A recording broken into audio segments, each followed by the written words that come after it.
Welcome back to Game-Based Learning in the World Language Classroom. The why, what, and how. We're on section 3 of my book, The How. I'm Madame Sensei. I teach Spanish, French, Japanese, and English to high schoolers out here in the beautiful Pacific Northwest. And because I've been so long-winded on these, I'm going to press on and walk you through the pre-planning, planning, and realization of a couple of projects. All right, so we're going to go for the hard one first. All right, it's French class. Students need to make crepes. That's just part of French class, right?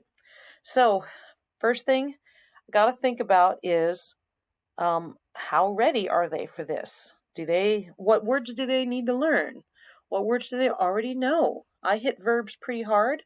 So they've got all the verb forms down. It's just a matter of filling their heads with vocabulary.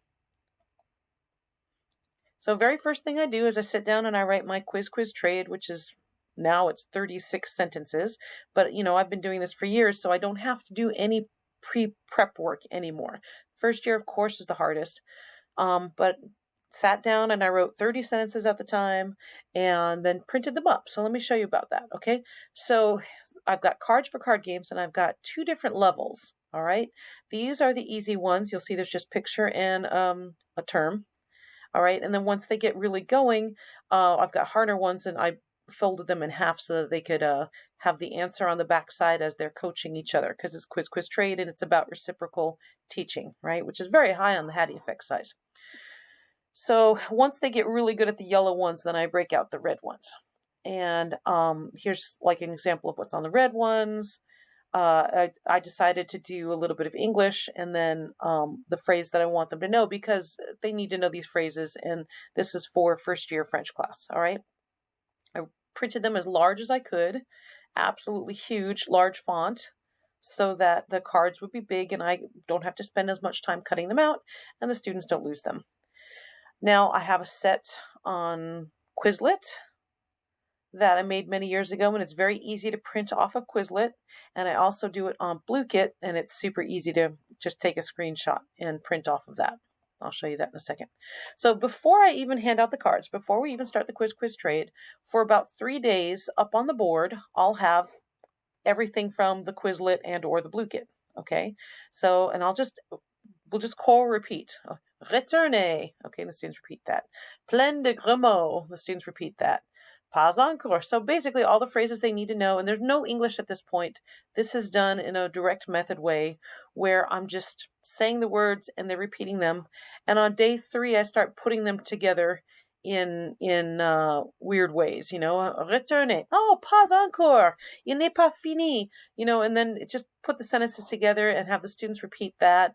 And then you could start asking the students questions and they'll be able to answer you. So that takes about 3 days, 5 minutes a day. Okay. It's not a significant portion of class time. And, sometimes I'm teaching other stuff. There's other things that we've started, but I can see it's January and I want to do Le Chandelier for Crepe Day, and I better start this now, even though we were in the middle of something else. So 5 minutes a day, okay.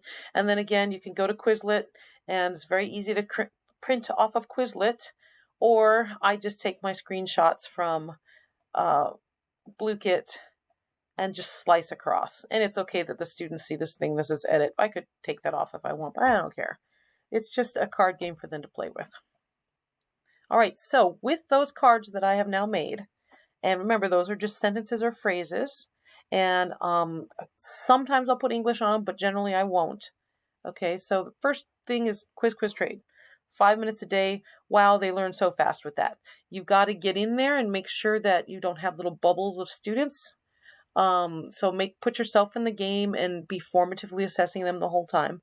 But it's a really fast way to learn that vocabulary. Okay.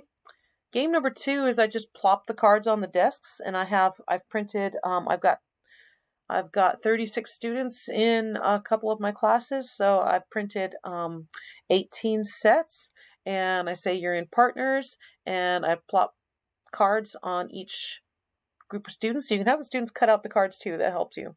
but it's just cutting straight across, so it doesn't take long. So I just say, speed run, guys. How many sentences can you make with your partner? Just take the phrases and put them together. Take the vocabulary, put them together. What sentences can you make?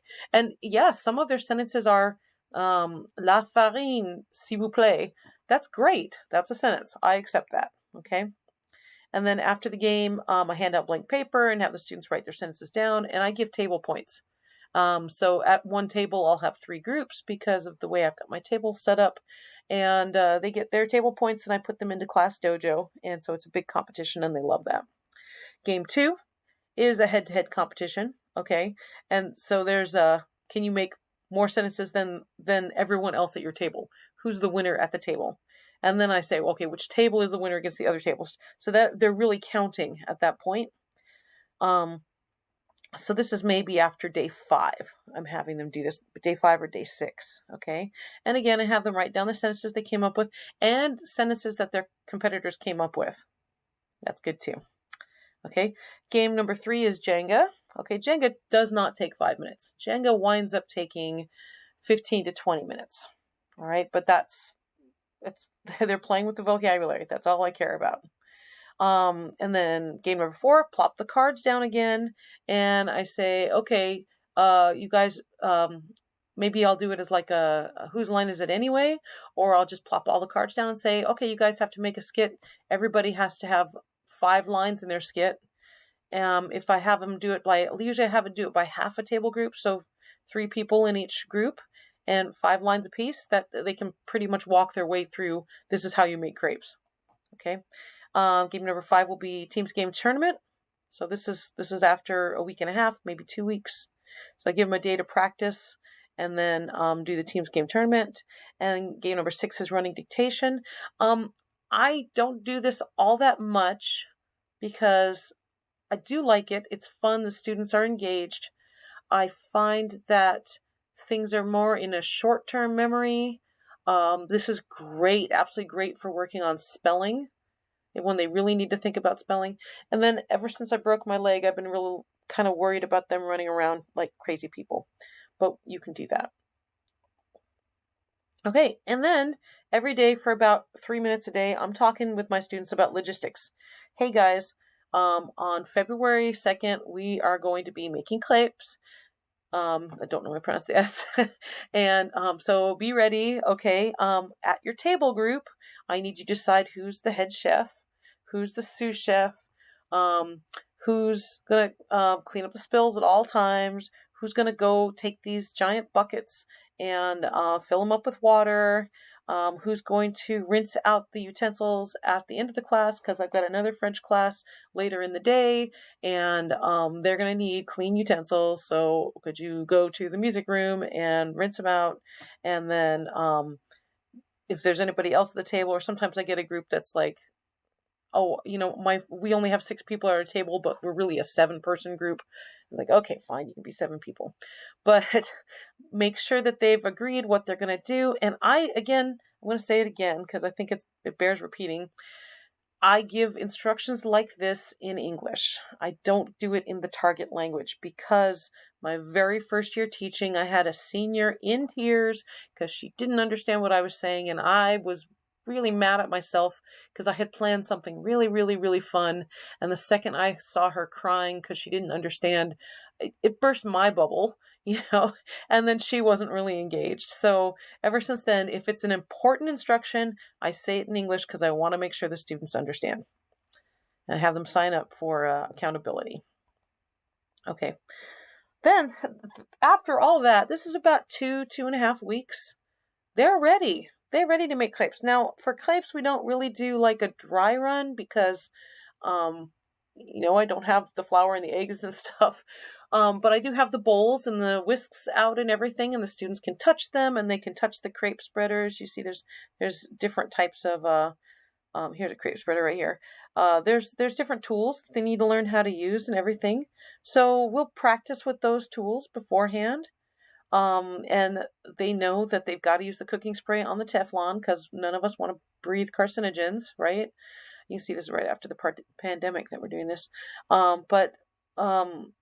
Yeah, I mean, I used to have to change the tables around on those days, and that was a pain because, they're heavy chemistry tables. But I since my IT guy bought me these really, really nice, really long extension cords. So the extension cords can reach to each table group, but I am afraid of the students tripping over the extension cords and burning themselves. So I do call for parent volunteers to come in and be in-class chaperones. You can't see my air quotes right there. They love to come in. That high school parents don't ever get a chance to come in. Invite your parents in on stuff like that.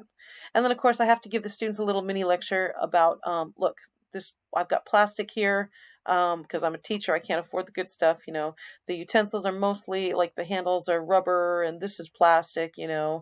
Don't put them too close to here or everything's gonna melt, and that would be no good. So anyway, but I mean, it's fun. It's easy. It is easy now after I've cut out all the stuff. And I mean, the students are going to remember this forever. And I'm over 10 minutes, aren't I? I am. Okay. Real quick, if you're going to play store, I give the students the instructions. Hey, this is what I'm looking for. It's kind of like a rubric. Okay. But in the world language, our rubric is really, can you speak it? Can you write it? Can you hear it? Can you say it? I said say it. Can you speak it? Can you write it? Can you hear it? Can you read it? There we go. Those are the 4. That's basically our rubric. So I tell them this is what I'm looking for. Okay. I need to hear you greet the salesperson. I need to hear you tell them what you're looking for. I need to hear you say I need or I'm looking for. Talk about the color, talk about how much. You're going to need to pay, so you need to count in the language, and don't forget to thank them. Okay. And then I walk around with clipboard and all the students' names on it, and I have 4 columns, and I just put a check mark on the column. If there's any English whatsoever, they automatically lose points. And so really, at this point of my life, this clipboard is just fake. Okay, I've got their names there and I'm writing down, did you speak English? Because if they don't speak English, they did everything else here. I can guarantee you they're not speaking English. They're doing everything else. Okay. You can't really role play in the silent period. You've got to produce some language. So that's basically it at this point. It's so easy to grade. And when I think about how I used to have to spend because my old principal was like, okay, everyone has to give a final exam on the last day of school. And I am the day after school grading final exams with 50 questions on them and their short writing answer. And that just drove me insane. I hate that. I would much rather do a project. Absolutely. All right, there we go. I'm just over 10 minutes. So next episode, I'm going to talk about some more projects that are just super fun.